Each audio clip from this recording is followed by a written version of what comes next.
Hi everyone, my name is Alex, and welcome to episode 2 of the Minecraft 2D platformer. And some of you may have seen the last video which I deleted, or which I'm going to delete, and what it's actually the same thing is this thing, or I'm actually redoing this because the sound messed up in the last one, and I thought like so many times before, alright, the sound messed up. What am I going to do? Am I going to re-record it? And first I said like no. But you know what I did? I decided that you guys are very important to me. Like it's not like gayish, gayish. It's not like homosexually you guys are important to me, but you guys are like you guys are like my support. You're supporting me so much. You're giving me so much feedback and I mean like so much positive feedback all the time. And all these things that you guys do, they just make me happy, and they just make me want to come back to this work and let me do this another time. So I deleted everything that we had in the last tutorial, only for you guys so I can actually learn you something. I bring some water because I'm getting kind of tired. It is 11:22 p.m. here in Ireland, and yeah, I am gonna do this tutorial for on 2 hours or 1.5 hour. It might be a little short today because the last tutorial was 1.5 hour and my screen recorder at that time said it was 2 hours and 30 minutes.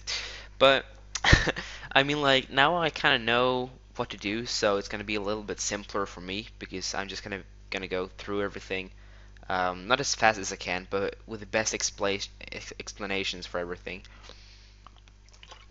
Now, since this is a one of these long tutorials, I hope you guys won't mind if I'm talking for like 3 minutes in the beginning. But actually, there is not much more to do. Oh, there is actually one thing. Got my Photoshop here. As you can see, I did not delete all the art I did last time because I thought like, well, maybe you guys want to see me do the tutorial instead of like actually looking at me drawing things. But I did draw a grass block and a sand block. And with these two blocks, we are going to make our world generation. These three blocks. So basically, the sand I actually might add that to the generation. I didn't do that last time, but today we're going to add some block placing animations for the character, which I have down here. So as you can see, we got this silly walking animation.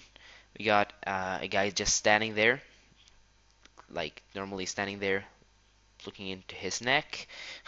um, Here we got a guy who has his legs out and then like in. So basically, when he's standing still, just like standing, he uses this one. When he walks, it's switching between these two. So we are gonna start right off. And where were we the last time? Wait, well, we were here, I believe. I hope so. We're falling down, and we are moving in different direction. Nothing of big interest happens. And we get to this border, we just collide with it, we try to jump, we hump the wall. What a pig. What a pig. Yeah. And as you can see for you guys, the window is starting up down here. I hope that's okay for you, because my screen coordinate says it's gonna start in the middle of my screen. Now I'm not recording my entire screen. Let me actually resize the window. So let's actually start getting into the coding. So first of all, I would actually like to fix the world rendering so that we don't get any problems with optimizing the game, because we want to try to optimize this game as much as possible so that we can actually um, so that there won't be any lag when different users play it. Because, for example, if I would play this on my Linux part right now, it would probably lag like pig, and if I would play it on like this computer, it would work just fine. But for different computers, because different computers have got different systems and different kind of graphic possibilities to like run hard things or something. So what we're going to do now is that we're going to optimize the whole thing. And as you remember from the last time, we've got our SX and our SY coordinates, and those are for exactly. Those are for the coordination coordinates where the actual player actually is. So what part of the screen we see is basically it basically tells us what this coordinate is, the coordinate up here in the very top corner. And we right now when the game is rendering, we're rendering all of the blocks at the same time. So in 50 by 50 area, which is a lot of things. Actually, it's not that huge. It's it's just a lot of things. I believe it is 100 times 25 is 2,500 blocks rendering over and over again all the time, which is getting kind of quite chaotic, I would say. So we kind of want to optimize this. And the way we do this is in a block here. What we do is we go into this block here. No, wait, the level. And we're going to get the SX and SY coordinates here. And we want to get them using the parameters for this method so we don't actually don't have to type in component.sx or an sy each time we use them. So we just want to import them kind of. We just want to go ahead and use them here. So an int called probably camx and then int for camy, and these are the camera locations. Now you see I named this S instead. I have no idea why I'm naming it S. I did that back in the past, so I'm just gonna keep doing that. But here I'm gonna name them camx and camy. That means whenever we save this component class is gonna get an error, and we'll need to go here and give it its information that we put in here, the camx and camy. So as you can see, we can't just put these two in like xs, sx, sy, because that will give us an error, because these two are doubles, and we wanted to give us an integer. So when we do this, we cast them over to integers here, like this. There we go. Let me just drink some water. Thank you. Yeah. So the way we want to do this now is we want to get the camx location, and the camx location, we want to take that divided by blocks to get the actual block where everything is starting. So we do camx divided by block. Oh wait, yeah, divided by tile size, and we actually wanna put brackets around it, just for layer usage.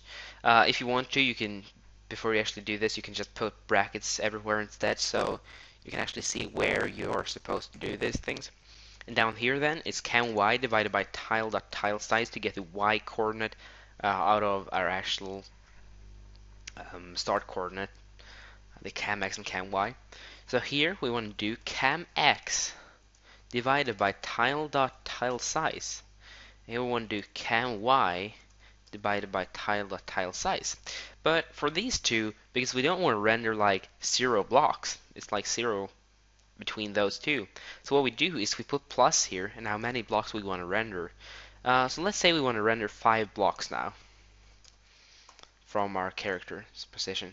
You can see it's rendering 5 blocks all the time, like this. I can just walk around and it's still rendering 5 blocks. But that doesn't really make any sense because we want it to be the size of the screen. And we don't want to type that out manually, because what if we change the window size of our game like to, let's say, 1000 by 1000? Then that will be totally worthless. Our first calculation, we need to recalculate it. So what we can simply do is in here, or basically in here, one put a ren, which stands for render w, which stands for the render width, int ren h, which stands for the render height. So how much we're going to render. Now here for the width, we want to put in ren w, and here ren h. Now in the component, because we need to give this some more parameters, we are going to do pixel, which is our pixel grid, or our pixel our basic our underlay where we're building everything, playground. Yeah, and with this, what we're going to do is we're going to give it this and divide it by tile dot tile size. Now I want to cast those in or put brackets around them.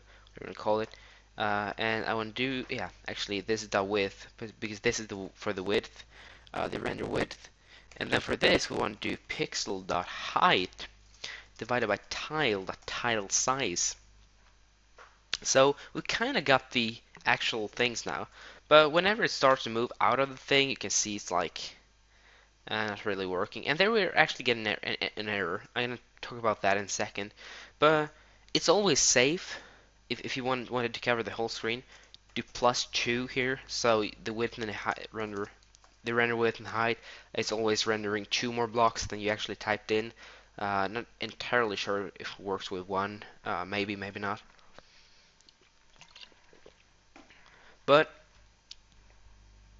as you saw, we were getting some errors, and that is because with using this tactic, it's actually trying to render things that's out of the screen. So we actually need to check for the borders. So basically, we don't want to render if the x coordinate, or we only want to render if the x coordinate is greater than or equal to 0, which is the 0th on our coordinate field, or y, same thing with y, because we don't want to render if it's less than 0, because that means an array index out of bounds exception, or x is less than, which is less than, I believe it's called block, yeah, block dot length minus 1, or y is less than block dot length minus 1. I'm not sure if it's minus 1 here. We'll have to see in a second. These are just some bug testing things. Yeah, right. I see. I see. Let's do that. As long as these two are... Oh yeah, and this one needs to be 0 dot length.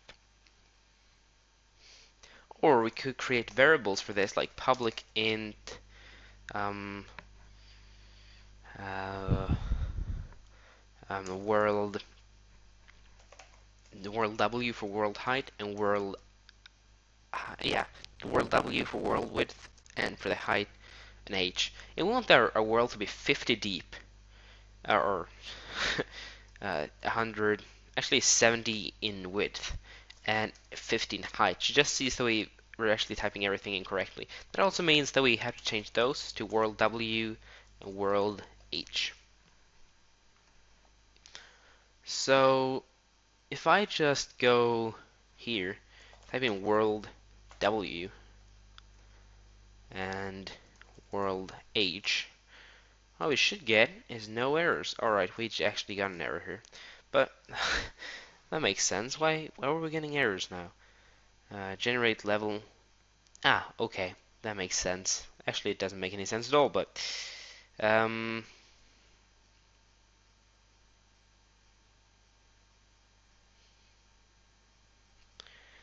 so we are getting some errors here, as you can see. Um, is this we're getting them from the generate level on 50? Oh wait, on 25. So let's actually go to the 25 here. And it's what I'm setting. Yeah, so there must be something wrong with my code here for this. Um,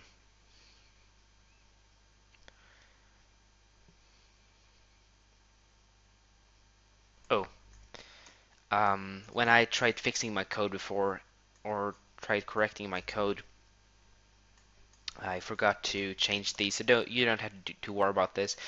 But when I'm running it now, as you can see, we can almost go out of that. Minus level render 36. We're checking if... Oh yeah, instead of putting or signs here, we want and signs.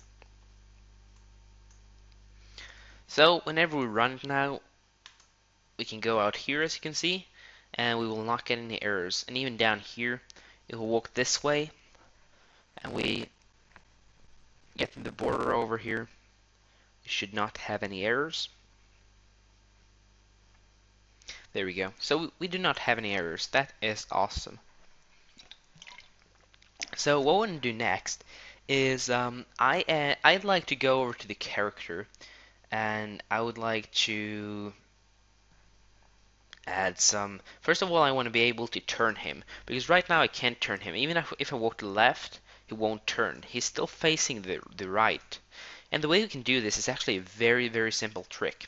First of all, we want to check what direction it's actually facing. That we can do by checking what direction it's in. If dir, which is in the component method, I believe, component.dir is equal to movement speed, which is to the right, and this regular guy is facing to the right. We just want to take all this code like that. But before I actually go any further, because right now the other guy to the left will just be blank. And the way we would fix this now, I would like to do add the animation before actually moving any further, so that we won't get any so that we can easily change it over to the other direction later, because we want to use the same tactic for you doing the animations for both of the directions, of course. So in order to do animation, we will need some counting variables. And this is actually much simpler than you might have thought. So make some more integers. Public int animation stands for what frame the animation is on, and we're gonna set it to 0 by default. We're also gonna have animation frame is equal to 0 right now. Animation time. And this time variable is for how many frames it will walk by before the character is changing his frame. Because we don't want the character to change frame each time the game changes frame. That will be like one time each third millisecond or fifth millisecond or something like that. So what we can do is we can put actually 30 or something like that. Should be a little bit lower, maybe 20 here. And now I want to go down to the component.isMoving. We only want to check this if he is moving. And then we go down here. You can see can move. So basically, do we want to have him, if he collides with a wall, do we want him to continue walk? Or do we want him to stop the animation when he's colliding with the wall? I think it looks cool when he's actually walking towards the wall. It's like humping the wall or something like that. But just if you want him to stop walking when he hits a wall, then you want to put it inside the can move. Else you want to put it outside the can move. So here, what I want to type in it is if animation frame is greater than or equal to animation time. So basically saying if the animation frame, which is 0, is greater than or equal to the animation time, which is the timing variable, then the animation frame is not equal to the animation time as of now, because we need to increase it until it gets to this one, and then it will call this little thing capacitor code here. We want to do an else, because it's normally else. So we want to do animation frame plus equals 1. So that it actually increases until it hits this one, then it will go in here. In here. Yep. Ah, enough of smileys. But basically, then what we type down here is animation frame equals 0. So we actually go back and starts looping kind of. Goes back to 0, then we'll have to go down here a few times before it can actually move up here again, and so forth. But if it hits this, we of course want to do animation plus equals 1. We want to change the frame. But we can't do it all the time. I mean, how would that look? It just continues on forever in this cycle here. First it will go here, then another frame here, then another frame. It would just continue here, and then we would get an error because he's out of bounds or something. But we don't want that to happen. We only want him to use these 2 frames when he's walking, and when he's standing still, we want him to use this frame. The way we do this is if animation is less than or equal, if animation is actually greater than 1, yeah, then we're going to do that, but else we want to increase the animation frame. What we want to do If it's greater than 1, well then we want to set the animation equal to 1. So if it's 2, we want to set it to 1, else we just want to increase it so we can have like more frames and make it simple to know what we're actually doing. But we still haven't added the frame because right now um, he's not using the animation frames. So we have to go down here to our render method. Now there might be some more brackets here for me than it is for you. Might get a little bit difficult for you if you might be get a little confused. But try to do this. You should be able to do this. I've done my best. Sorry for all this drinking. My throat is getting very dry or really dry right now. But so basically over to the first X here somewhere. Uh, yeah, I actually put out comments, a little quick comment here because before this we got the location. We got 4 different X's and Y's. You can see this. We got this part. We got this part. We got this part and this part. And this is actually well this part. And this is actually drawing the first 4 here. It's actually drawing out the X, Y, width, and height, or the left, top, bottom, right for the, or as some people would say, X1, Y1, X2, Y2, I believe. Um, and yeah, those are actually the real coordinates where he's actually drawn out. And we got these, the coordinates on the image where we want to cut the image, part of the image we want to use. So what we can do here is we can just change some stuff here because everything we have to do basically is on this on the x coordinates here, which is right here, for example. Oh, because it's 0, it says 0 here. We can do plus tile size times animation, and this will add onto this whatever the animation is. So if the animation is 1, it will be here, else it will be here, or maybe back here or wherever. So we want to do the same thing on the last X. That was scary. That was like one of these SCP sounds. No, containing breast. Oh wait, no, containing breach. Oh, this is scary. Um, yeah. So anyway, we're gonna do the same thing here. We want to do plus, and we want to type in tile size times animation. So whenever we run it now, um, something will screw up. Awesome. Let me just check real quick. We got the animation there and the animation there. That's very good. Did I save my... Oh, alright. I just had some... Oh yeah, as you can see, he's actually moving his legs. It was just that I hadn't saved my image because I was a little unsure if I wanted to keep the graphics I made last time or if I actually wanted to make new ones. And I decided that I could keep the old ones. Not really a big deal. You guys can see where I've drawn them. You can see we've got a sweet animation. But he's actually not using the first frame, like the frame that we had in the very beginning when he had his legs like out. This one. We haven't got the one for standing still.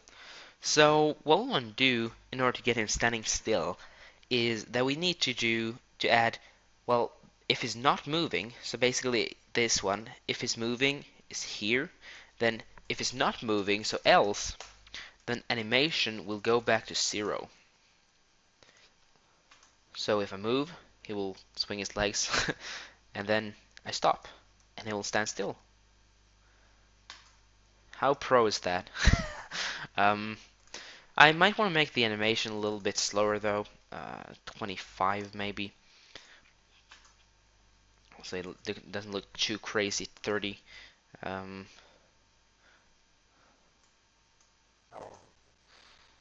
that makes sense. But now there's one more thing to do. If I walk this way, if I walk to the left, he just disappears. We don't want him to disappear. Let's grab this code here. do an else, type it out again. Now I want to find this that's splitting everything, and I want to go here. And the thing we are going to do here is, as you can see right now, it is cutting it from here and here to here and here.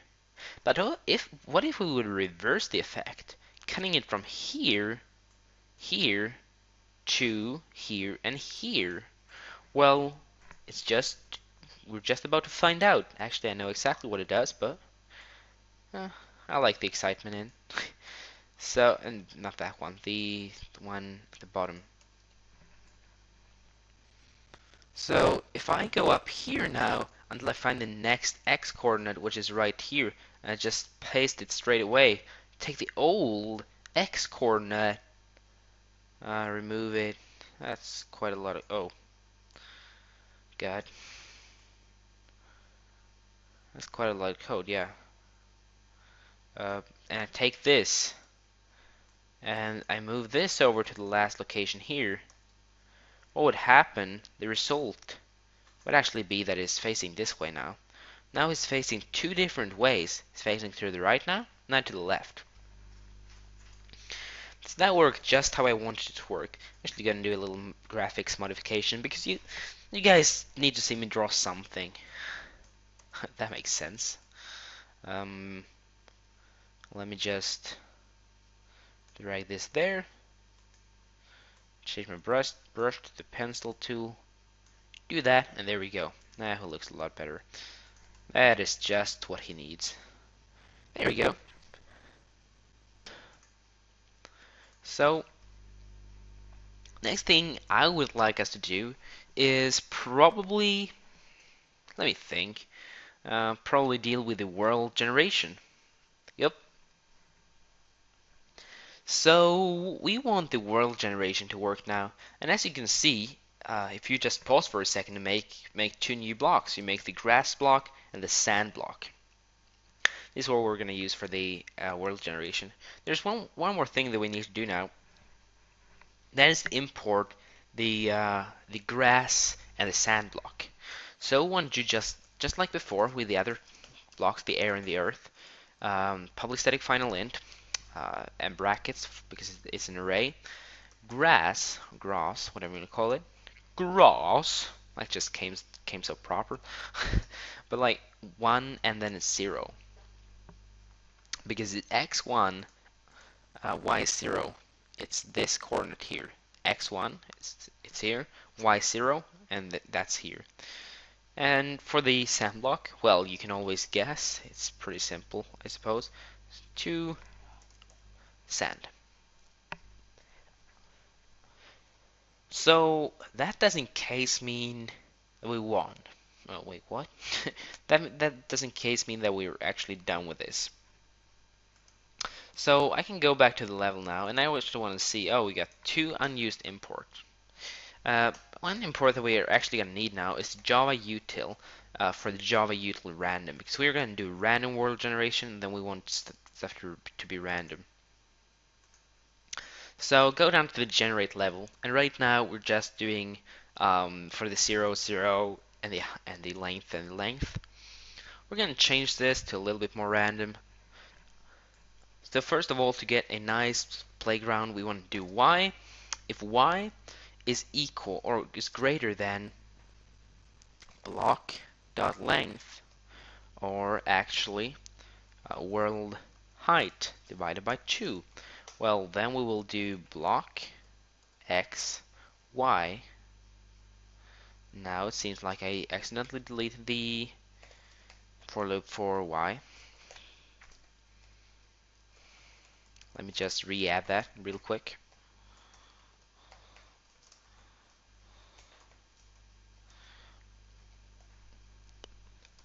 So block xy dot id is going to be equal to earth, or tile earth. Now this is not going to make any real sense because this is just going to fill out the half the screen, and it's just going to be a place for suicidal people. We can just walk one way like this, jump one way for some reason. We can jump this way. And then when we get to the end of the world, we can just jump off and commit suicide. We're just gonna keep falling forever. Now, what we want to do is generate some mountains. And the way we would do this is, first of all, I want to make a comment. Generating mountains, um, mountains, earth, etc. So I want to do this. Basically, if my friend's playing Pony Fantasy 6, awesome. But if the y coordinate is greater than block, no, world height divided by 4, because we want it to be even closer to the surface or to the top where we actually spawn. Then what we want to do is not only just doing a block set to Earth, but we actually want to do a mountain generation. So in case a new random, the next int here, 100, is less than 20 or something. 20? Yeah, makes sense. Well, then what happens is that we want to generate a mountain tip or top, whatever you call that. So block x y.id is going to be equal to tile.earth. And if we would just run this straight away now, we're just going to get a very random world, as you can see right here. We can jump around, can't really do much. And we got some bugs there, which I'm going to fix as quick as possible. I know what's wrong because it's not checking. It's a little bit wrong on the checking offset, so to say. As you can see, it's like going halfway into the block. But we've actually got a pretty nice little world here. And we just fell out. Actually, we haven't got a pretty nice little world. It actually sucks. No, don't want to make you guys sad. Um, what a pig. Um, pigs in my heart. But also, before this, we want to do a try catch because we're going to do some checkings to the blocks at the side of the actual block. Means that we might get index out of bounds exceptions. We actually need to add some exception handling, error handling, whatever you want to call it. In Java, it's actually called exception handling for people that's new to Java, watching these tutorials. And I want to have 3 of those because there are 3 blocks we have to check for. And I just did that for that reason. So let me just get this working because Eclipse for some reason don't like when I'm trying to organize stuff. But the first one is going to be if block x, y minus 1, x minus 1 is the block above to the left. If that block is equal to to tile dot earth. Well, of course, dot .id then. 123 dot .ie. Oh yeah. Block x. Well then, block xy, the ID is going to be equal to tile.earth. So if I would run this now, just for example, just to show you guys, it would actually generate mountains now. This is still looking a little bit strange though, but we're actually starting to get a world. I mean, not really a world, but we're getting something, I suppose. And that is good. That is actually very, very good. If I just take this, move it over here, we want to check the block like up there. Now we're actually going to run into an error because whenever I run this, it's not gonna see what's actually happening before. It's basically going to render. It's not going to be rendering the block above before it actually goes there because the rendering right now goes like from up to down, up to down, up down, up down, up down, and so forth. So we're going to fix that in a second. But also, if the block above, just the block above, is Earth, we also want to make it Earth. So right now we got some pretty nice staircases. They're not really that nice looking world, because the mountains are actually just like, oh, going just like staircases everywhere. It looks very strange. The way we want to fix this is we can simply change the coordinates for this. We can change the y, or the x to y, and the y to x. And when I run it now, gonna get an array index out of bounds exception. Um, um, so let's have the same width as height for the world for a little while. And as you can see, we have got a world. I can walk around, I can jump around, I can have fun, I can have kids, I can... Never mind. So let's say we want to change the spawn rate of the mountains. The way we do this is simply by changing this value, so you can like get bigger mountains. As you can see, we get a little bit more like moon landscape now.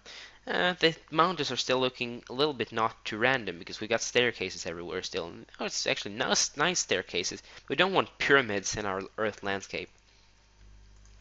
So what we do is that we want to do a little random even before adding those things. So I can simply pull up random around here. Actually, around each one of those. So new random. But to make it look nice, I want to have it outside the hole. Try and catch. So in case a new random dot next int 100 is less is greater than 10, 20, 5 or something, 10, then we want to do this code.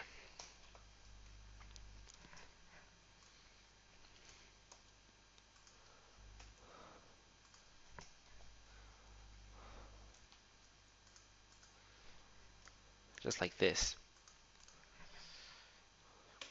As you can see now, it looks a little bit more random. It's not like staircases everywhere at least, but it still doesn't look too random. So let us change this upwards.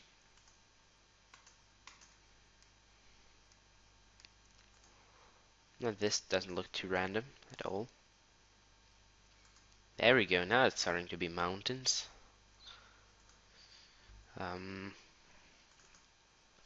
Change this up. As you can see, now we're actually starting to get mountains. It's still a little staircasey, but it's actually fine now. Oh, we're stuck. No! Hump the wall the day you cross me. Whatever. But that is actually that part. That's actually simple world generation. So I just want to try something new. That thing would be that there is a small percentage chance new random dot next int 100 is greater than 10. Now you guys don't have to do this unless this is working like I want it to work.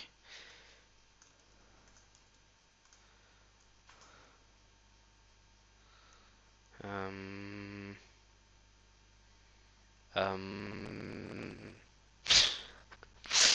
um, no, that didn't work out like I wanted it to. So we're just gonna remove this.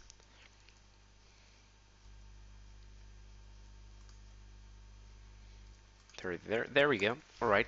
So now we want grass in our world as well. We want grass, maybe some sand later, but we want grass on top of all Earth. So what we do is we just take this for loop or make a new one. I'm just gonna steal this because I have enough time. So I'm gonna do placing out grass blocks. Oh, awesome! It's 12 a.m. and I'm out of water. Awesome. So it's very late now. or 0001 or 0001 for you not PM AM time users out there. But for this we want to check instead if block x y dot id. So basically if this block is equal to tile dot earth and block x block x y dot id, but the block y minus 1 is equal to tile dot air, then this block x y dot id equals tile dot grass. If I run this now, we actually have grass above everything, and now our world is actually starting to look quite nice. Look at this. Looks beautiful already. That's what I say. It actually is. It's true. True. Um, so the next thing we want to do is now once we've finished our world generation, is I'm thinking, that's the next thing to do. Probably not.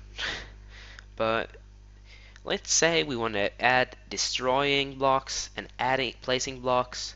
Then we'll add an inventory, and if we have enough time, which we probably will have because I've only recorded for 41 minutes, we will add day and night cycle because this is going to go to survival. I want to make this survival before I end these tutorials. Might even go to 4 parts for the series. Yeah. So, where do we want to start? Well, first off, we need to implement some more things here. And we need to implement the mouse listener here. Mouse motion listener for checking where the mouse is located on the screen. Mouse motion listener. And also the mouse wheel listener until when we add the actual inventory so we can feel the scrolling. Now I just want to hover over the listening and I want to add the unimplemented methods. So yeah, this is a lot of stuff. So I'm gonna do like usually we could actually do this override capital O, and we do replace all.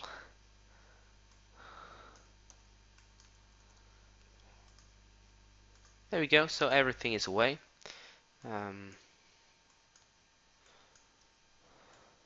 It's just the fixing of how everything is located. We want arg0 to be equal to e, so replace all. So there we go.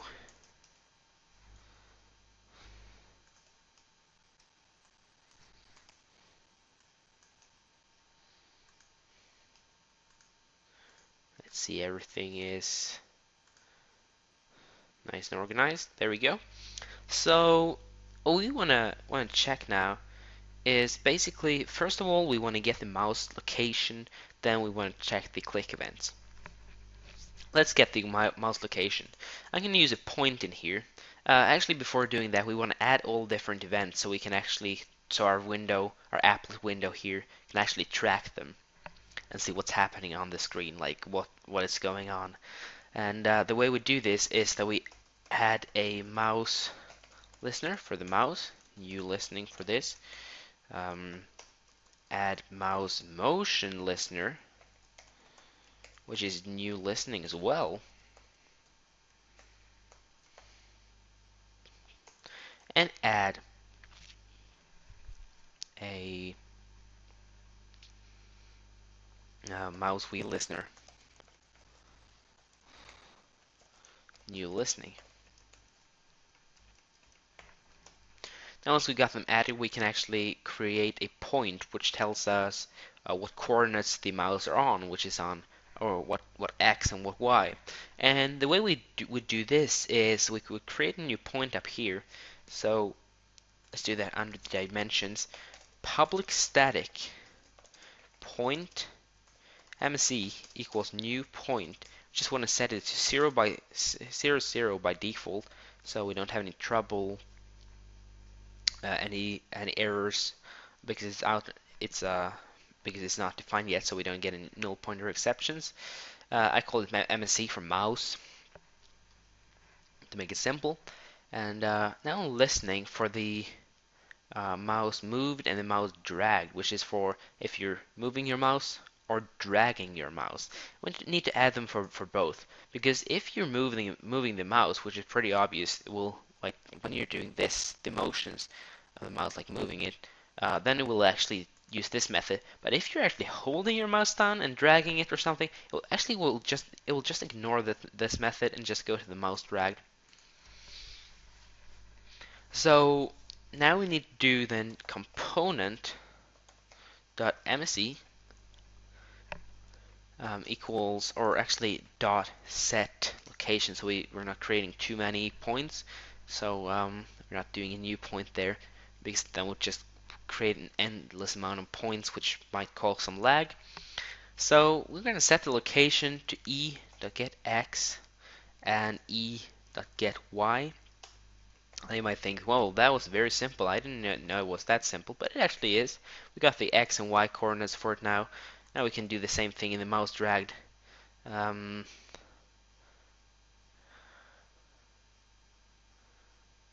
It is called MSC. I just saved all the classes. Apparently, it thought I hadn't saved, or it wasn't there because I hadn't saved the component class. But there we go. Now what we can do is for the mouse pressed down here. If you're pressing the mouse like I'm pressing it now, if you're clicking, it's basically a fast press. This. The press can be how long you want it to, but if you're actually doing a click, both these methods will of course be called as well when you're pressing it and then when you're releasing it.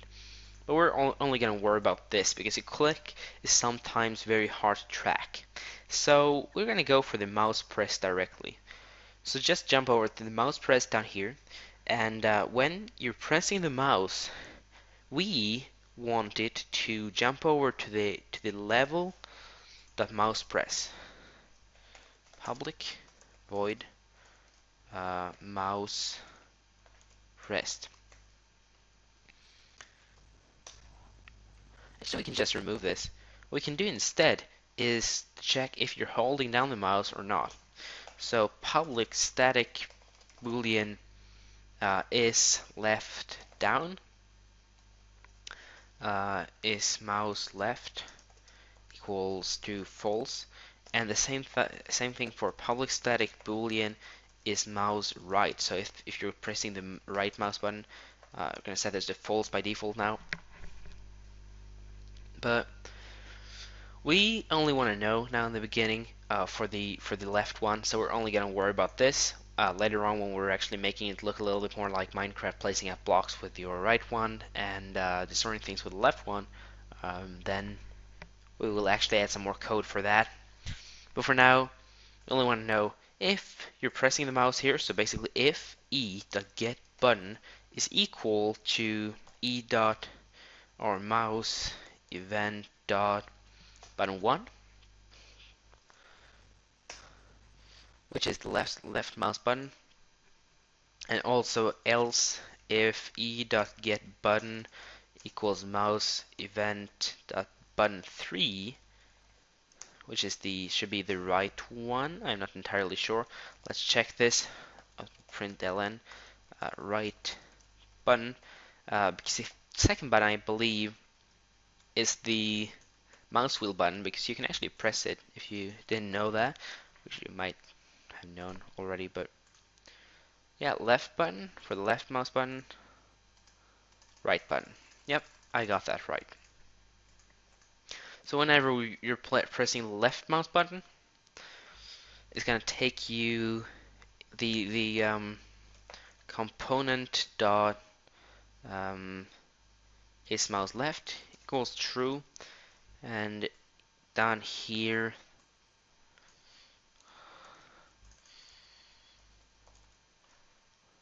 Is mouse right? It's gonna be true. Then when we're releasing the different buttons, we want to set them to false instead.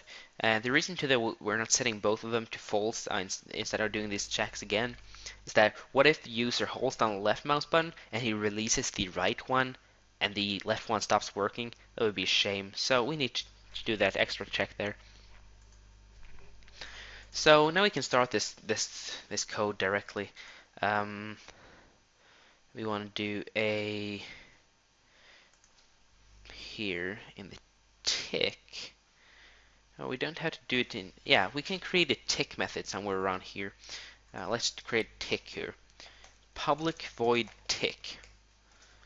Let's create a building method here. So public void building for that contains all the building in the game. Basically building. Now for the building, what I basically want to do is check what button you're holding down. But I don't want to check over the entire screen when I'm building, so I'm just going to take these coordinates here.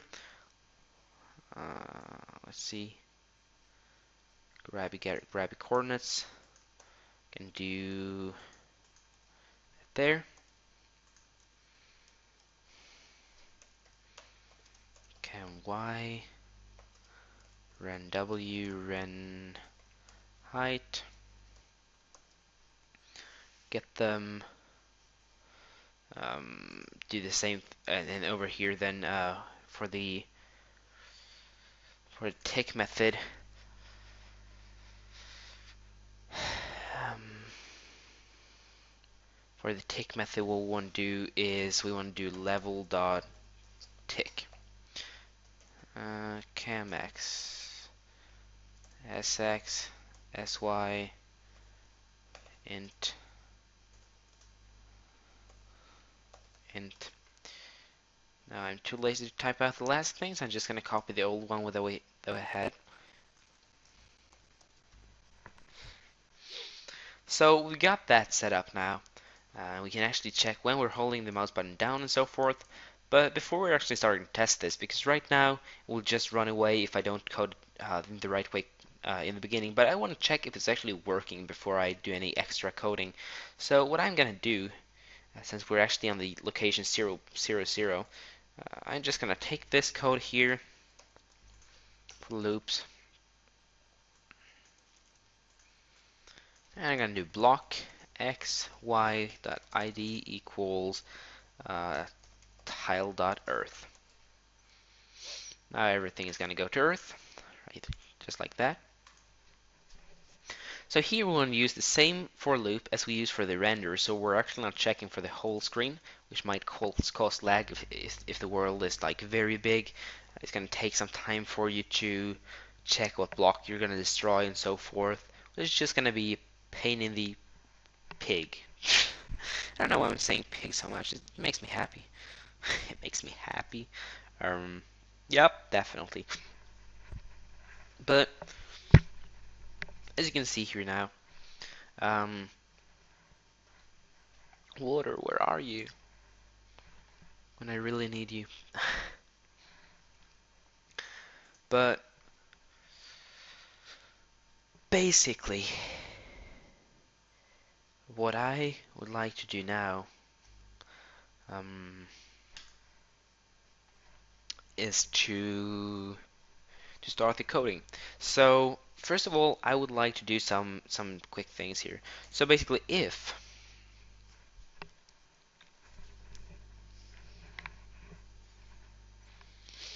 um, if yeah, if the our normal block x y that contains, now the mouse position is going to be a little bit different, because the mouse position can't just be used with component.mse, because that's going to be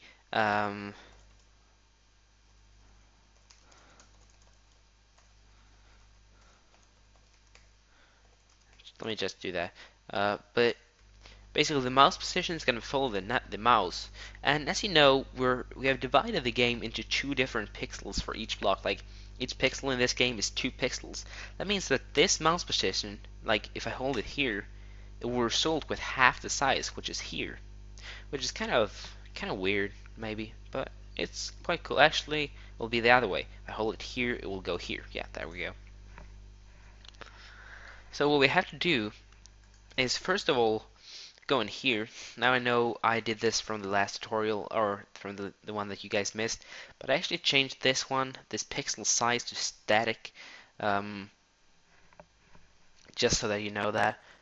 So we get public static int pixel size equals 2 here. So now it's static means we can access it from other classes. It's public means also means that we can access it from other classes in different occasions.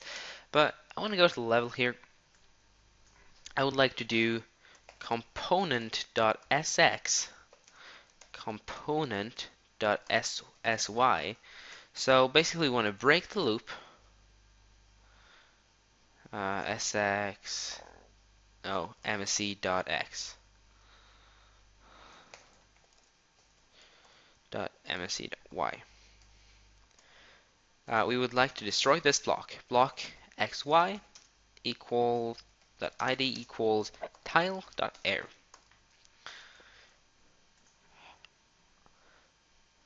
As you can see, oh yeah, now it thinks that my mouse is down all the time for some reason. Oh yeah, because I didn't do that check.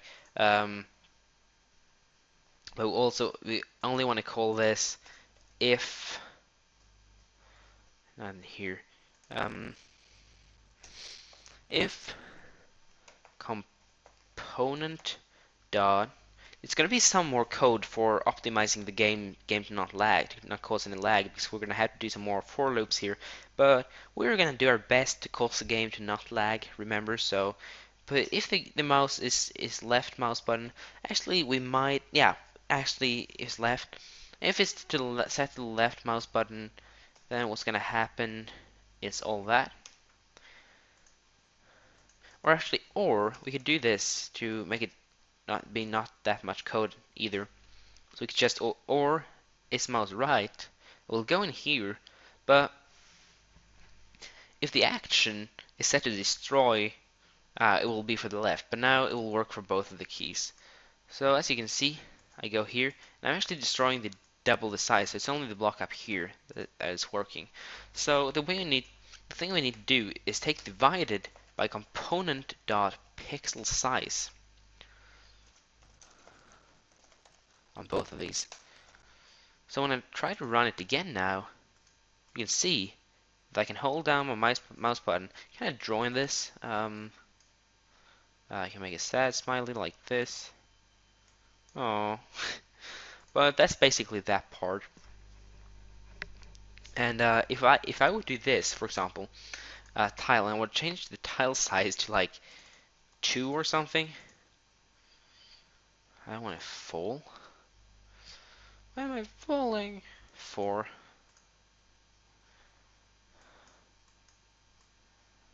I actually draw pretty awesome things. Oh yeah, that's looking very strange. As you can see, I can actually draw pretty cool stuff. And this is also kind of the basics to make a pixel painting program, kind of. Kind of the same screen technique, so to say. But right now we can draw inside here. But if I would just remove this and start moving here, it will be a different location for everything. Like as you can see, I really need to go far away now because the SX and XX and SY coordinates are constantly changing. The mouse will not be affected by it, or the mouse, it thinks the mouse are, or the mouse is actually here, kind of, or the blocks is actually over here, but we just can't see it. So we need to reverse that effect by typing in here.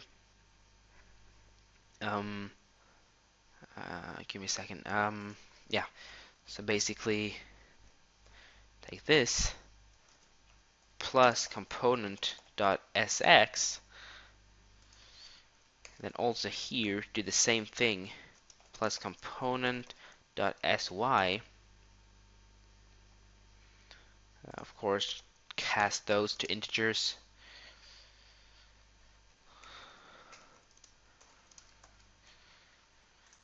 So if I run it now, start moving this way, it didn't work. Give me a second. If I have it like this,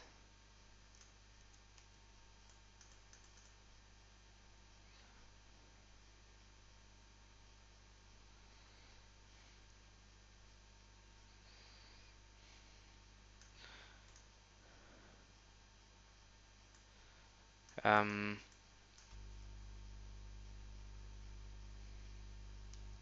oh yeah, it is actually going to add this after the fact of this being divided.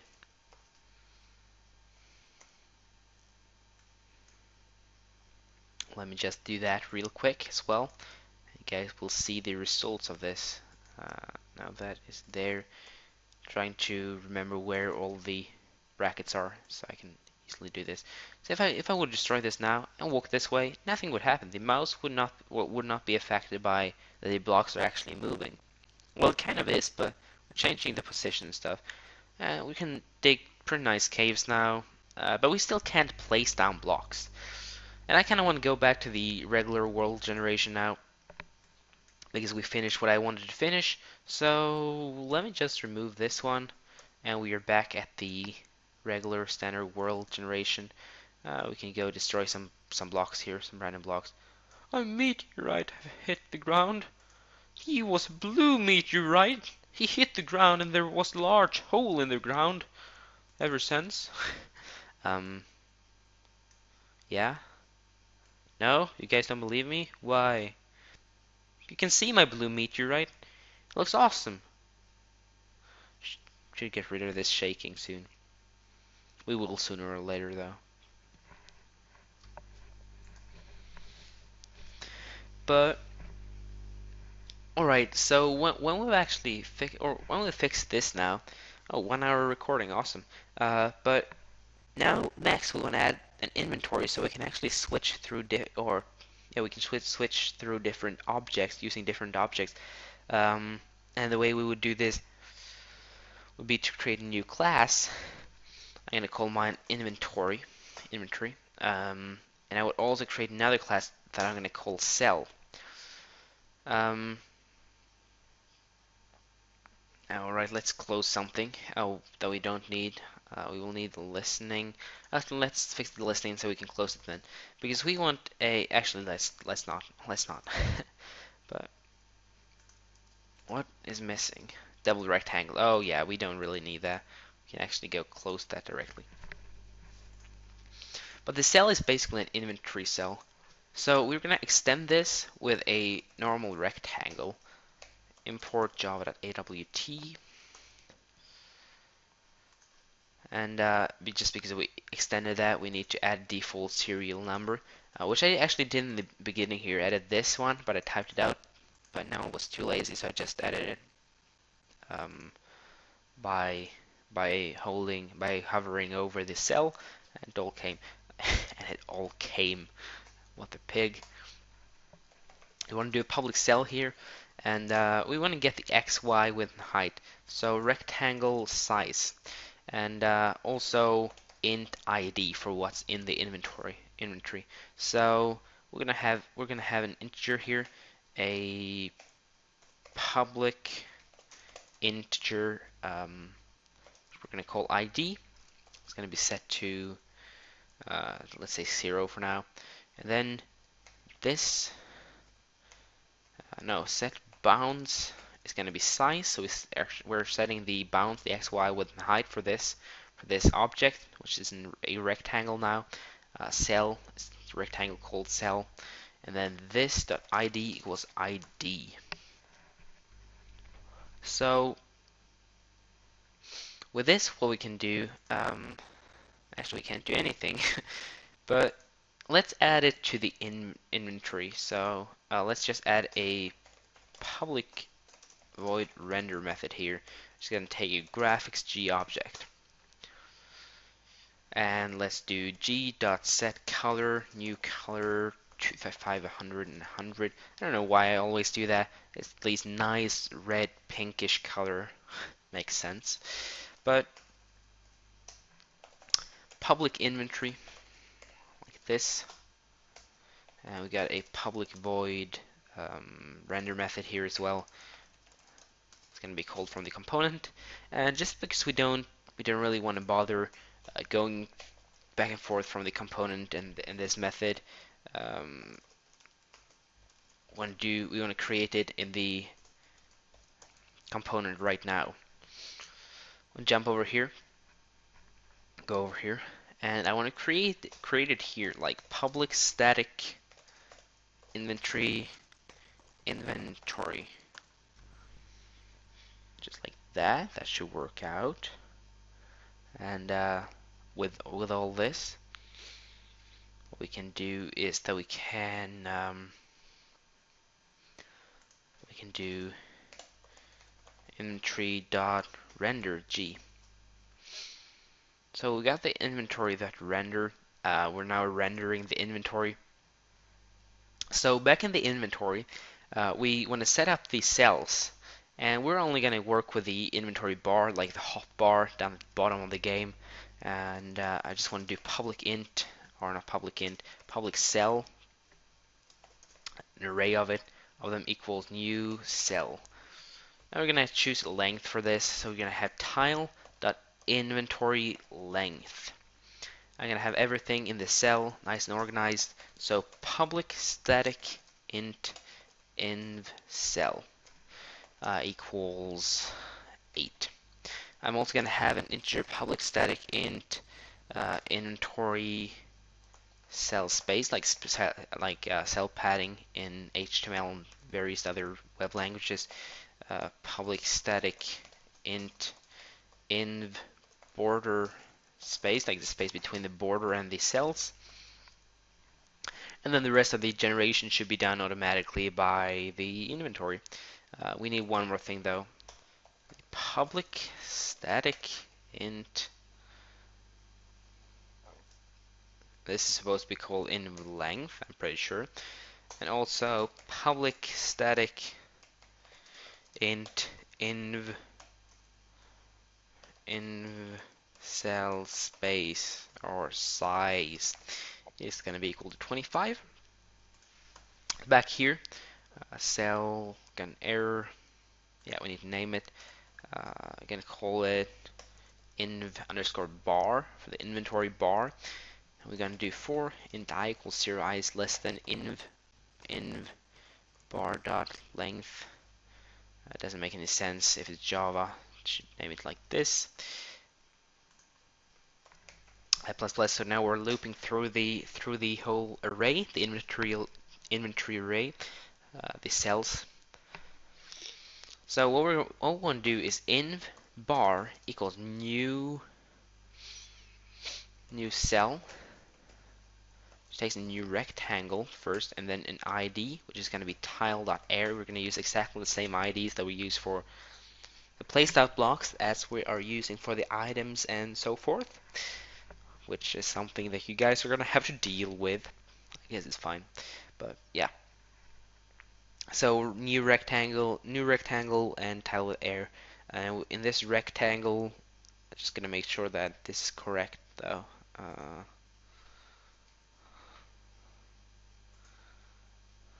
Rectangle size and ID. Yes, everything is correct. We just need to fill the rectangle in.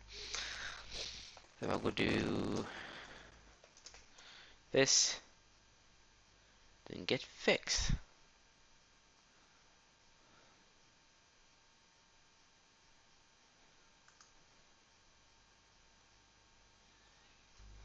That makes sense. We didn't have what array number we're working with.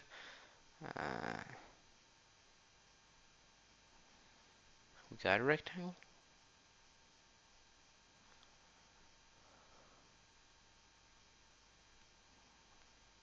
Aha. Because we're using, for the IDs, we're using locations, just like that. And equals ID. There we go. That should do that. equals new int equals 0, 0. So with that information, what we can simply do is in the inventory here is that we can create them. So let's say we just create something simple in the beginning here. So for the x coordinate, let's do tile dot. I'd like to do I times tile dot in cell size, 0 tile dot in cell size, tile dot in cell size. And when I run it now, uh, we're getting a null pointer exception, which is pretty obvious. Probably not, but it's in the component.render 88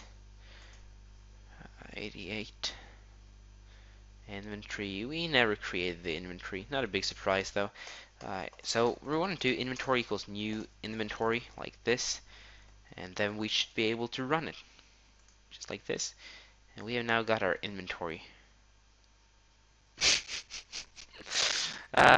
No, maybe not. We have got technical difficulties. Tick render inventory.render goes to the inventory. Oh yeah, we haven't rendered the inbar yet. So let's render it. Let's do this. I am just tired, so you guys will have to excuse me. So we want to type in dot render, and it will render. We never drawn it out. G.fill rect xy width and height.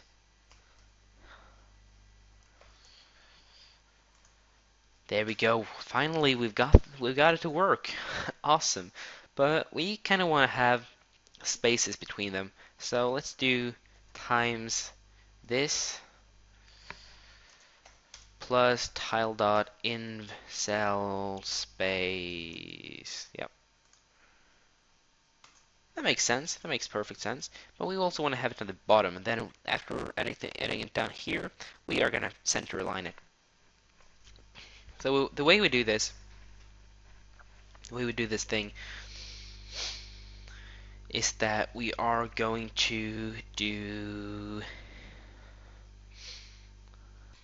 for our y coordinate here, we want to do we want to get the height component dot pixel.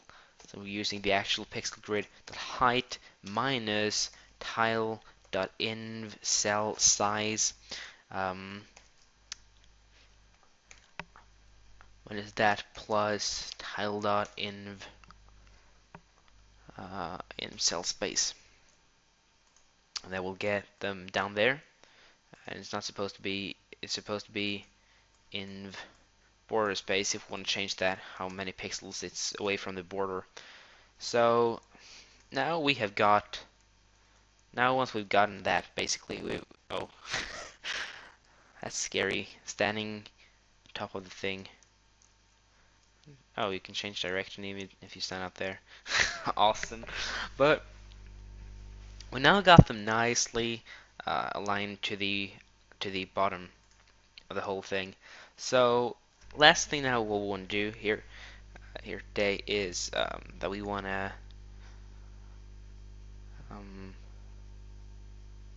we do want to center align it.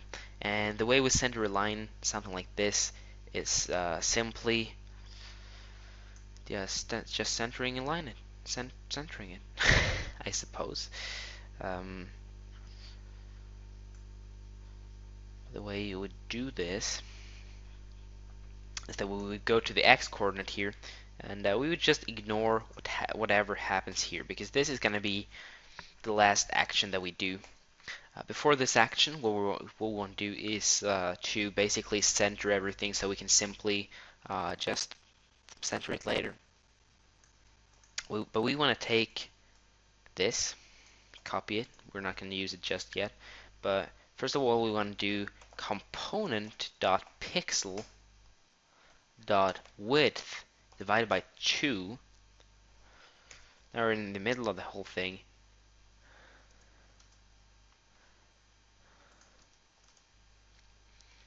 And then what we want to do with this is we want to take minus this divided by 2.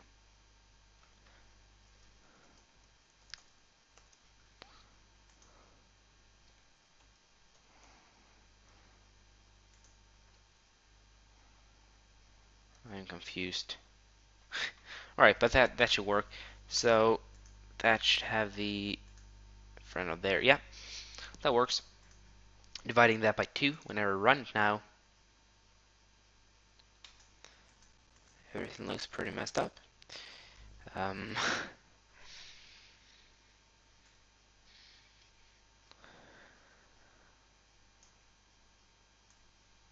yeah, we want to do inv bar length or just tile dot inv length. Now we have centered aligned it. Look how awesome that is. We've got it in the center. And now we of course want to apply images to them.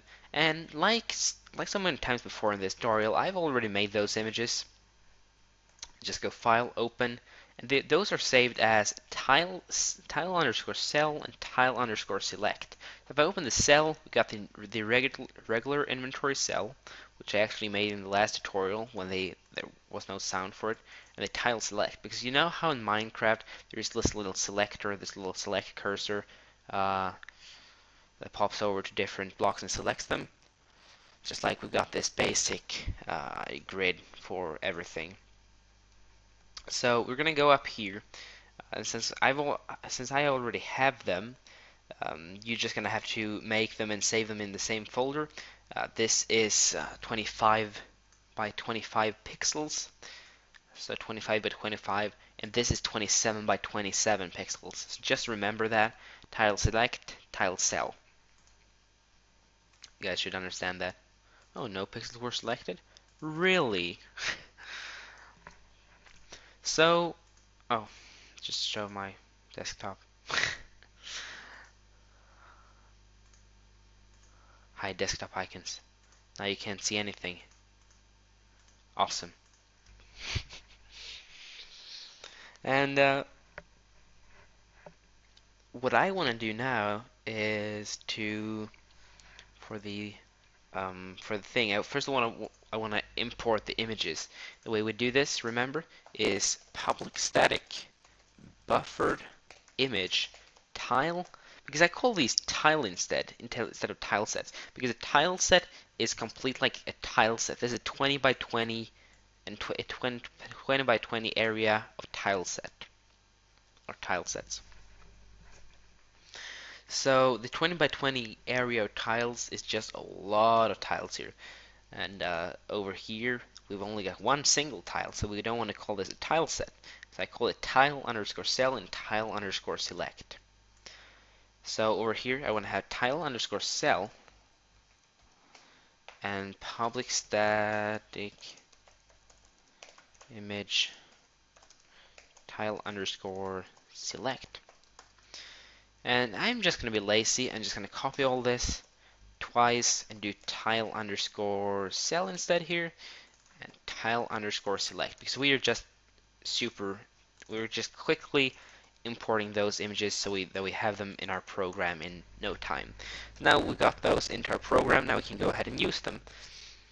So for the inventory here, what I want to do is I of course want to select what part of the image. Actually, we don't need to do that because we're doing this cheap way now. But because we can just go ahead and use the simple way. So draw image like this, and the thing we have to do is do tile underscore cell on 0, actually on x, y, width, and height, and then just null. You might think this is a little strange if you haven't watched any of my other videos, and certainly it is very strange. Actually, not that strange, but what's happening here is basically that we are selecting X, Y, width, and height, which means that we are um, yeah, we're basically placing out the image on the X, Y, width, and height coordinate, um, first on the X and Y, and then we're placing out width and what height it's going to have. So that's what we're doing with this. If I would run this now with a tile cell, we are getting the cells that I drew in the last video. That is just random. Um, I can jump up here, I can have some fun, I can look at all the girls from an amazing height. But there is still one thing missing. Yeah, you know what that is. You probably know what that is. And that is the little cursor that we think we can use our scroll wheel to change the position of. And it's supposed to be like on slot 0 or something in the beginning. So let's just add that real quick. Let's do a boolean is selected. So we can easily check it by this. And for this, then we need to type in a boolean. And if we type in true, just for testing purposes, and we would actually add it everywhere now. What we can do is that we can, for these things down here, if, because this is just gonna have the selected cursor is going to be overlapping the tile cell, or the the cell tile. I am getting tired. How did you notice that? I have no idea how you noticed that, but anyway, if is selected, what we want to do then is that we want to do g.draw image tile.tile select x minus 1, y minus 1, and then width plus 2, and height plus 2, and then just null here. And what this is going to do is that it's going to draw out this thing on the right positions. As you can see, now we got cursors everywhere, which doesn't really make any sense. But for some people that's new to Java and haven't watched my tutorials before and just got into these Minecraft tutorials, what we want to have is, as you can see, x minus 1, y minus 1, and then with plus 2. And you might be like, whoa, why? Because I am trying to make this the selection a little bit bigger. That means that for the x and y, we're taking away, means that on the coordinate system, we'll take away 1 pixel or 1 coordinate on each side. Means we're ending at 1 pixel lost in diagonally, something like that. And then the width would of course follow the x coordinate, so it will also lose 1. So for both the width and the height, then we need to double this number, whatever it is here. So it will, if it will be 2 and 2 here, we would have to do 4 and 4 here. So as you can see, everything works just fine. If I go away to the inventory here, we can see everything is very nice. But we want to do an integer here. We want to do a public static, actually, int, because we want it to be accessible from the outside. Selection, or selected, is going to be equal to 0.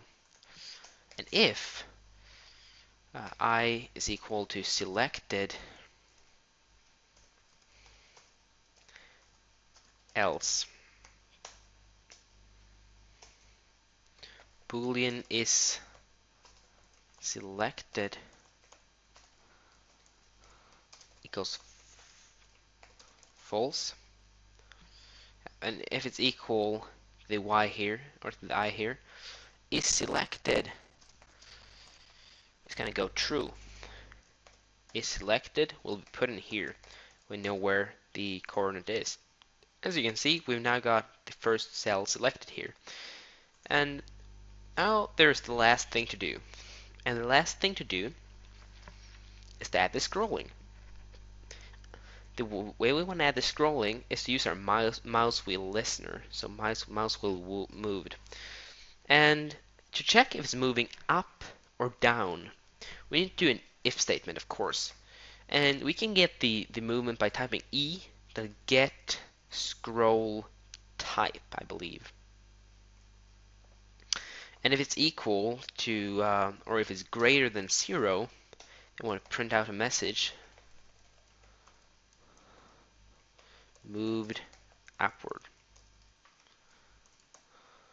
whatever. That's actually not working because it's not called get scroll type. It must be called something else. Get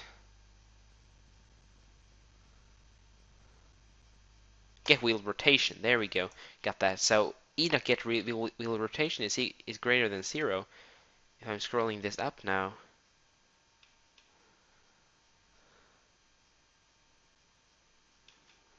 I'm actually trying to do this a lot. We're only getting a few here. I think it's my mouse that's getting old. It's definitely not my mouse. Else if e.get wheel rotation. Let me check this one quick time. System out.println. Oh yeah, moved upwards, upward like this. Probably that works just fine. So I was actually wrong about the directions. If it's less than 0, then it's moving downward. Else it's moving upward. So we have got that set up and everything is working correctly. Now let's work on the actual what's happening when we're doing this. Or actually, this is supposed to be more greater than. Move it down.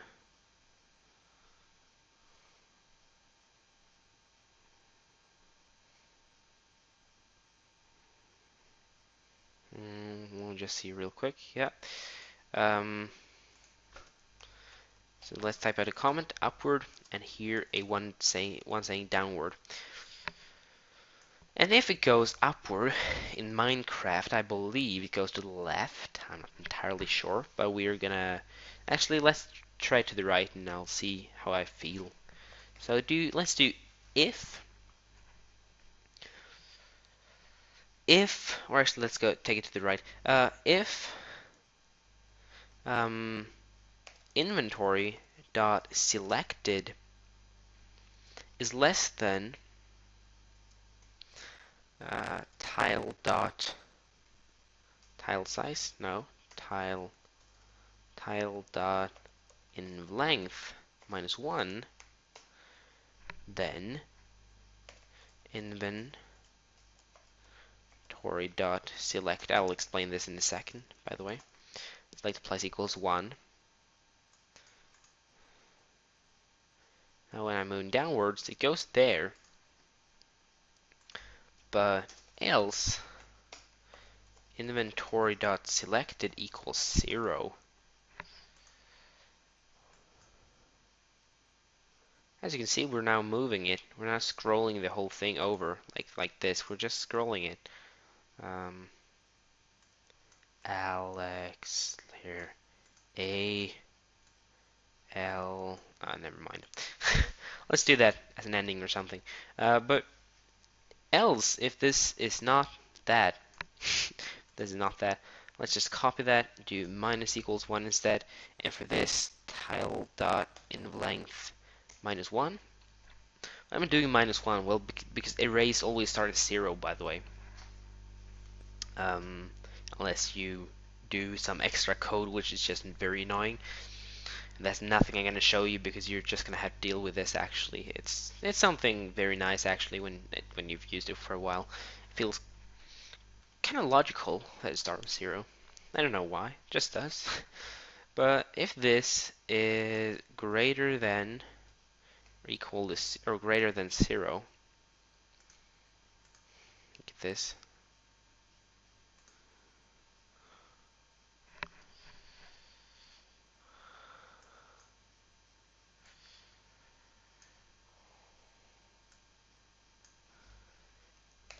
Inventory, I mean, dot selected is greater than 0,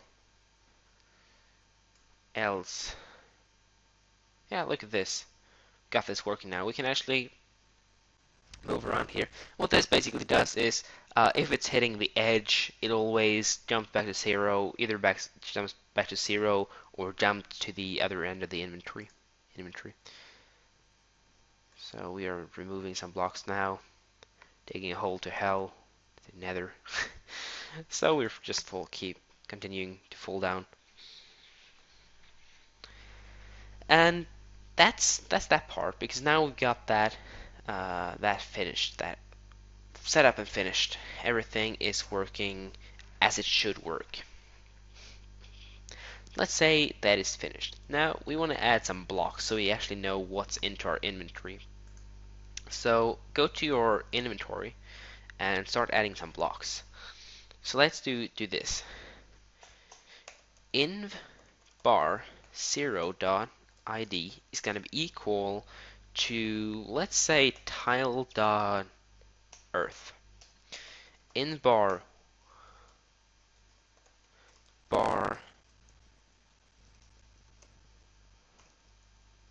1 id is going to be equal to tile.grass. Inv bar 2.id is going to be equal to tile.sand.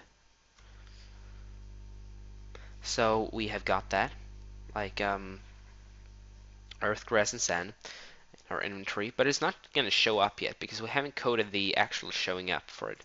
So we're going to jump over to the block class here, and we're actually going to take this draw image for it, because it's exactly the same code that we're going to use for the other class, because each one of these classes are built up in exactly the same way, which is a very good thing though. Let me just check one thing. This is using the double rectangle. Yes, this is not using the double rectangle. What would happen if this would be using the double rectangle?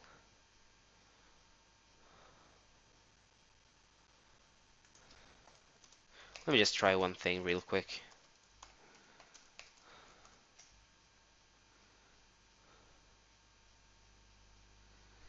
Actually not. But use this block, so underneath the cursor or the selector, what we want to do is if id is not equal to tile.air, say if it's not blank, then we want to draw an image onto this. And as you can see right now, we got these three. These are actually in our inventories, but they're actually changed relative to whatever coordinates we are using for the whole thing. We will need to remove all of the different coordinates here.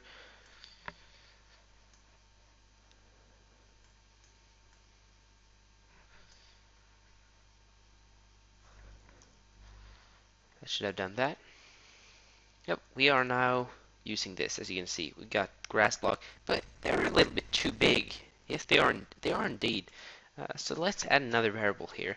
Public static int inv border inv item border equals 3 maybe. Copy this because it will be a lot of writing otherwise. So what to do here is, and since this is working with two different ways, it's using for the x1, x2, or x1, y2, x1, y1, x2, y2. We are gonna have, we're easily just gonna have to do not here. Oh yeah, here. Plus in border, invite and border tile dot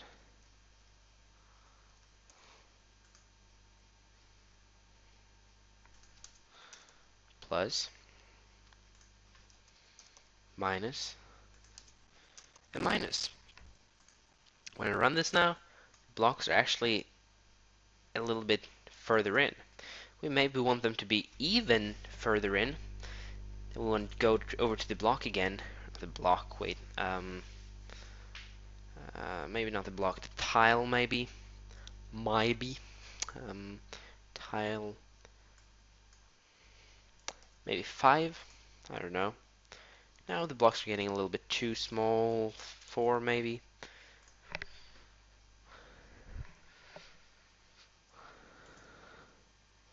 I actually kind of like 3, to be honest. I like this. So now we just want to add the placing out, because now everything is destroying blocks, which is kind of unfortunate. But then we can easily go to our level class, which contains the building, and in here what we can do is I'm going to create a variable int um, selected block or something sb equals um, whatever the inventory dot the component dot inventory dot invar inventory dot select this dot id.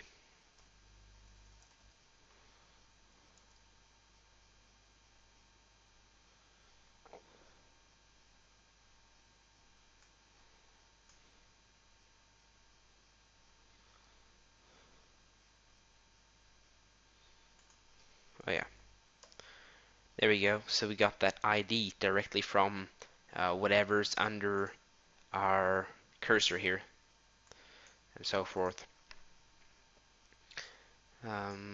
Selected ID actually, SID. So if SID SID, Ice Age SID, awesome. If it's equal to tile.air, then we want to destroy things.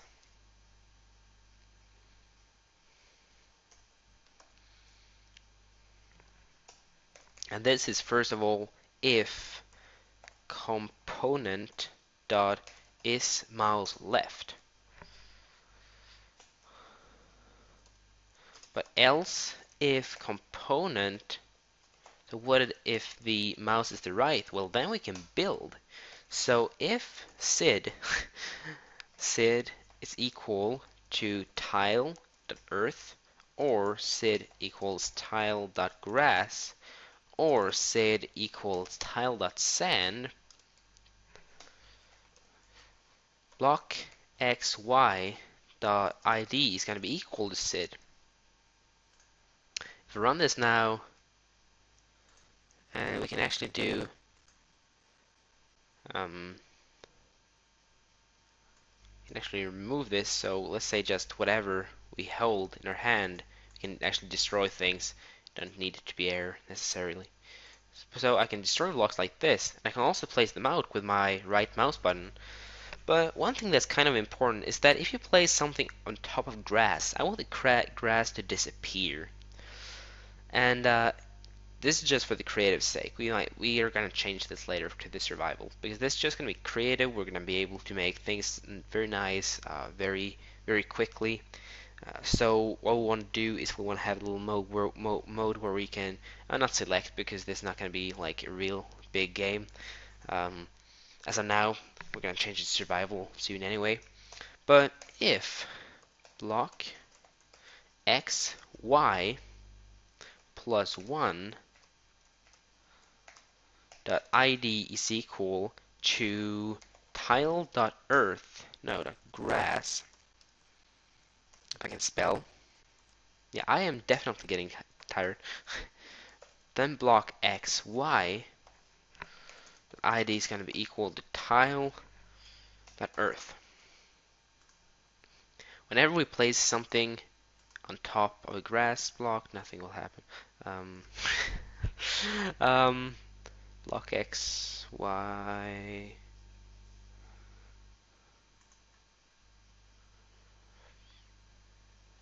And also one more thing.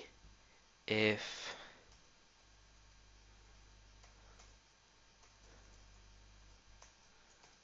SID,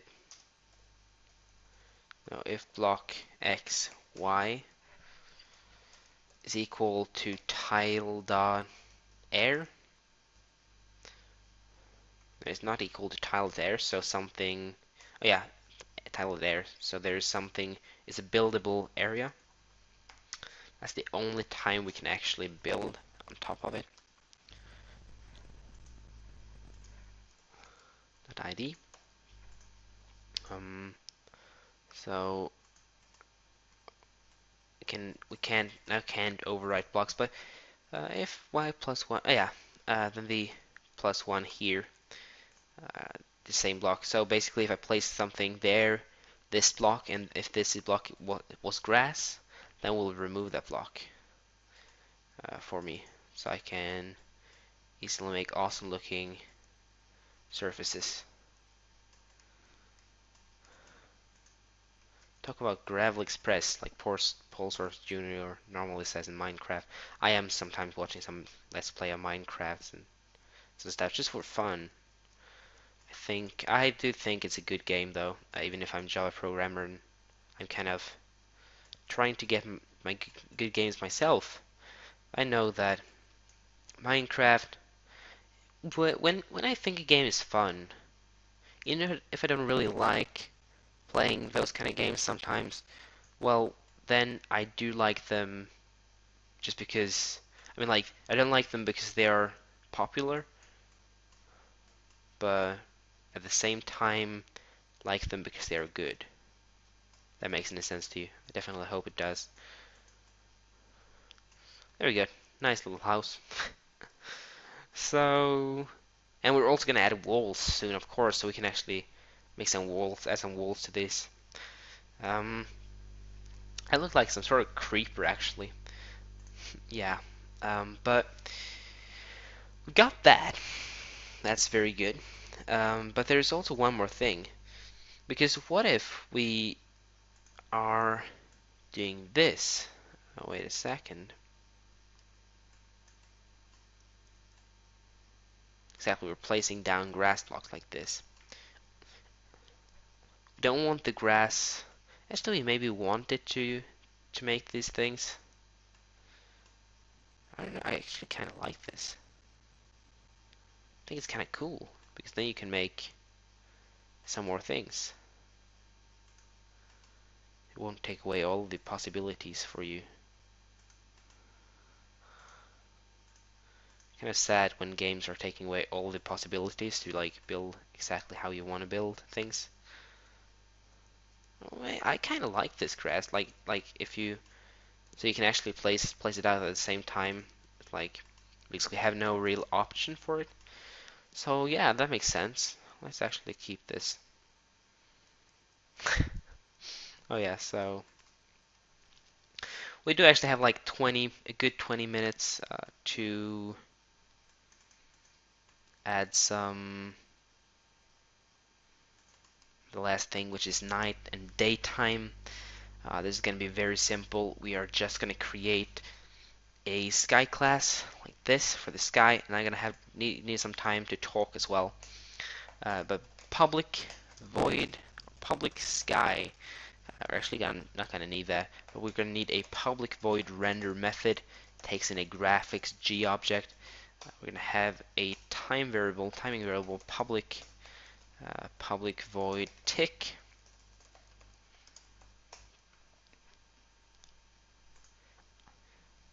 We're going to have the same each day is the same time as night. Pretty much it's real life. So we're going to need a public in day frame and one integer called daytime. The day frame is going to be set to 0 by default, and the daytime, not gay time, is going to be set to like 1000 maybe. I'm going to use 400 for testing purposes. But first of all, we want to do, I'm going to set the colors of this. So public int red, we're going to use our RGB, of course, red 1, red or green 1, blue 1. And we're going to set these to like red maybe 50, green maybe 70, and blue to a full 180 or something. And this is going to be day.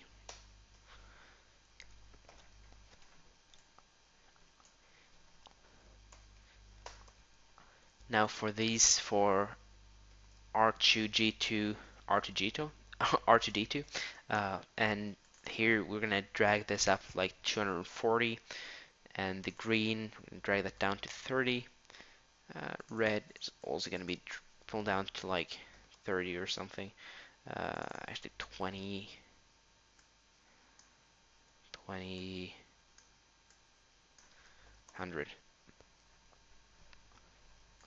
So g.set color, new color R1, G1, actually RGB. I'm going to create another set of integers here. A public int red, green, and blue. This is going to by default be set to R1, R2, and no, green 1 and blue 1. So daytime. And now we got this G object here. So let's actually change this to GR for graphics now. We can simply go ahead and use that. Get the, yeah, let's import the whole Java AWT thing. But I'm just gonna fill the entire area. So graphics.fill rect 00 component.pixel width component.pixel.height.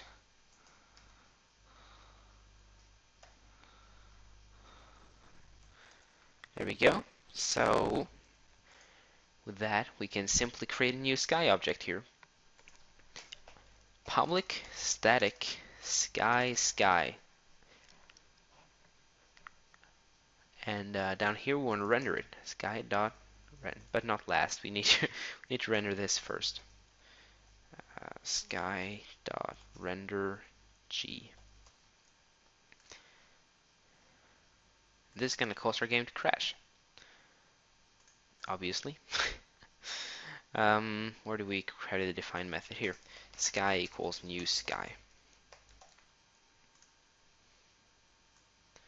Now our day sky looks like this.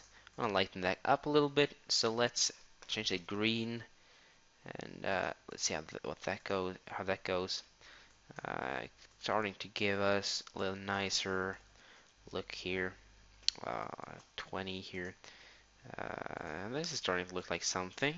200, 100. Don't want to have a green sky. 200. That looks kind of good, actually. I'm quite happy with the results of this. 230. Yep, that looks awesome. That's a nice blue sky. I wonder how the nighttime time looks.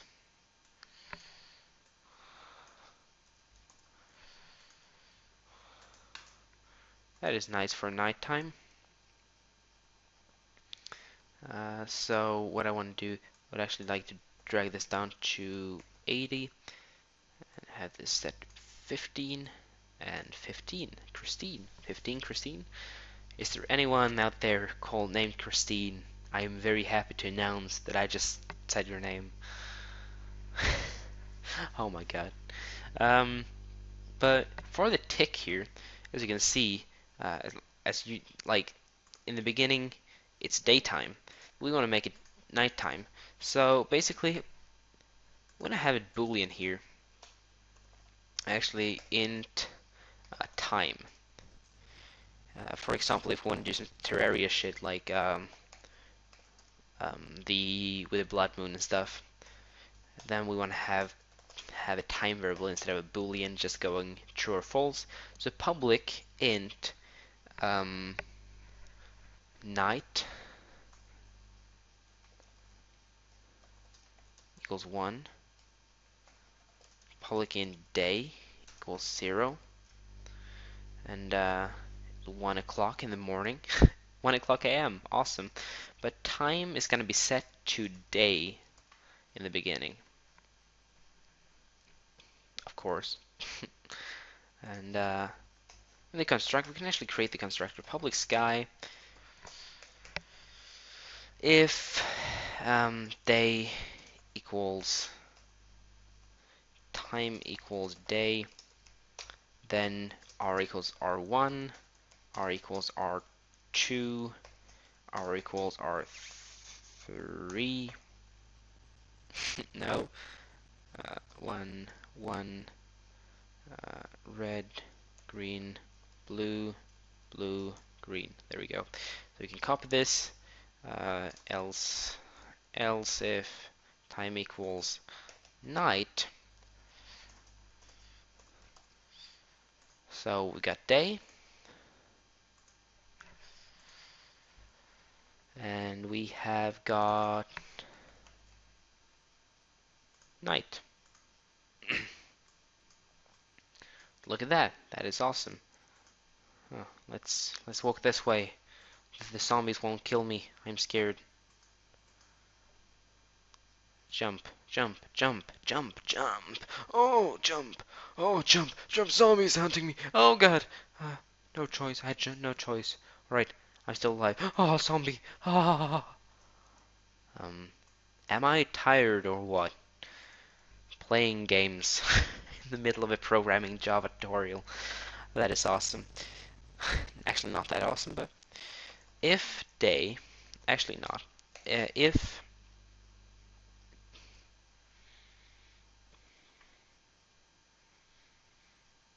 um,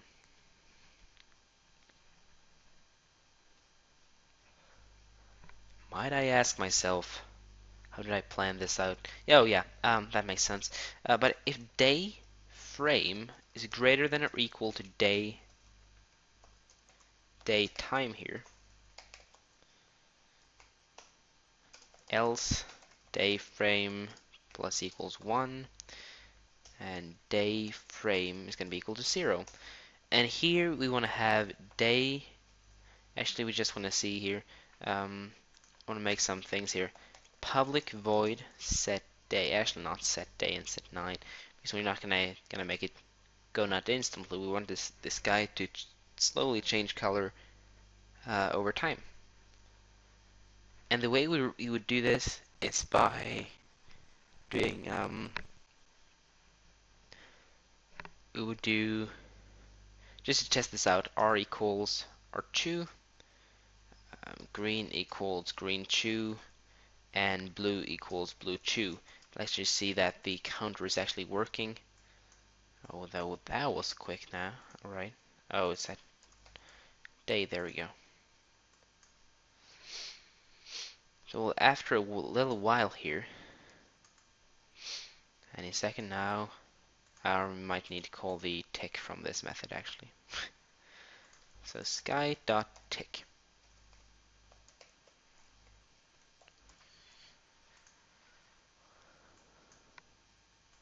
Yeah, there we go. So that's that. That's how to change day and night. But we want to do this in a better way, of course. So you just want to set, if time is equal to day, then time is now equal to night. Else if time is equal to night, then time is going to be set day. For blood moon features and stuff, we just have to mess around with the code for that a little. But that is actually that part. So I guess what we would like to do now, to do now, is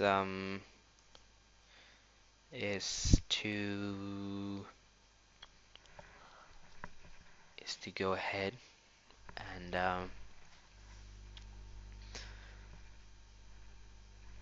randomly looking behind me. That is awesome, without any big reason really. That is strange. What's that in the air?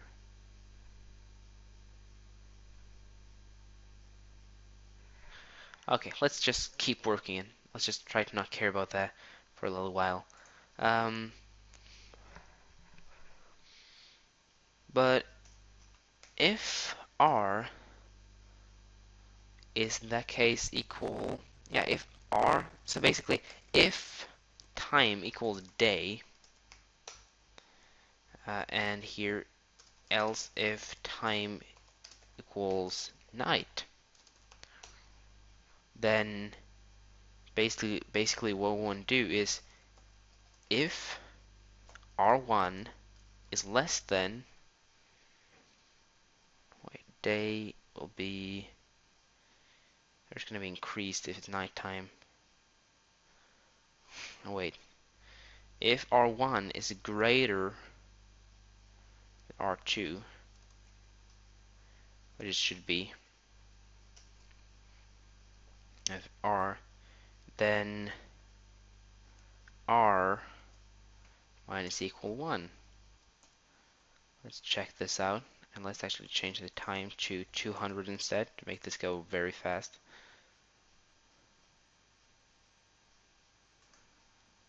Not losing any colors. That doesn't make any sense to me at all.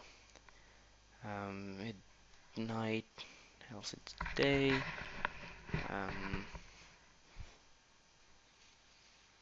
Time of day. Oh, wait, no. It would change to night. Let's change night. There we go. It actually changed. And if green is greater than green 2, green minus equal 1, and if blue is greater than blue 2, then blue minus equals 1. And remember, this is not going to be the last sky, or the best sky, but it's going to be okay. As you saw, the sky changed color. Maybe wanted to go a little bit slower, but we can do a little timing for this as well. So if change frame is greater than or equal to change time, or change speed, whatever you're calling it, now wrap that around this, then change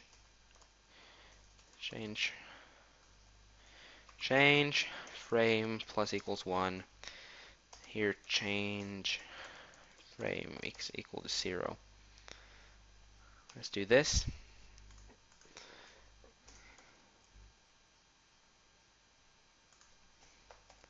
Public int change frame equals 0. Change time equals 4.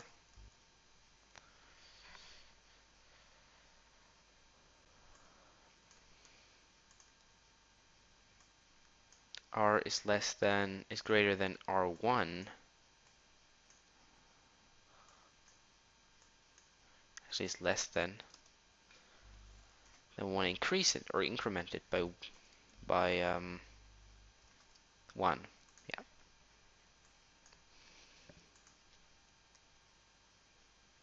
That's actually going too fast, so we can't really see the real change. Let's make this to be 600 or something.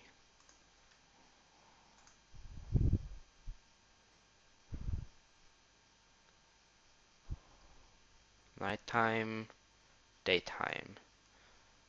Nighttime, daytime. Wow, climate changes. Everything is changing very quick. So let's see, let's add like 2000 to this or something. And this should actually work very fine. Working. Master's got been working. As you can see, now it's changing. And now it's going to be night for a little while.